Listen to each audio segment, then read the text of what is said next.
હે ભાઈ, ભગવાનને તો બધું પહેલેથી જ ખબર હોય છે, તો કેમ એ આવતા નથી આપણી મદદ કરવા માટે? ઓકે, સાંભળ, હું તને એક વાત કહું.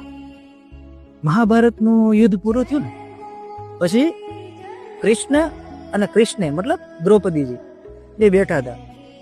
તઈ દ્રૌપદીજી એવો સવાલ કર્યો હતો કે હે કૃષ્ણ, તમને તો આ જગતમાં એક હાથીથી લઈને કીડી સુધી એના જીવનમાં શું ચાલે છે એ તમને ખબર હોય.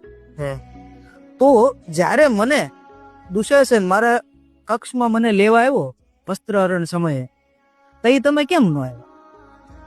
તઈ કૃષ્ણ એને એવું કીધું કે જ્યારે તારું વસ્ત્રહરણ થતું હતું તે સૌથી પહેલા તો તે તારા પતિઓને યાદ કર્યા, પછી તે ભીષ્મ પિતાને યાદ કર્યા, ગુરુ દ્રોણને યાદ કર્યા. મને તો તે યાદ જ નહોતો કર્યો. જ્યારે તે સાચા દિલથી મને યાદ કર્યો, હું આવી ગયો ને.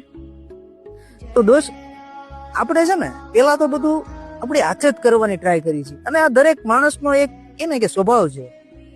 આપણી પાસે નારાયણ સુધી જવાનો ઓપ્શન છે, તો દોસ્ત નર સામે હાથ ફેલાવવાનો શું ફાયદો?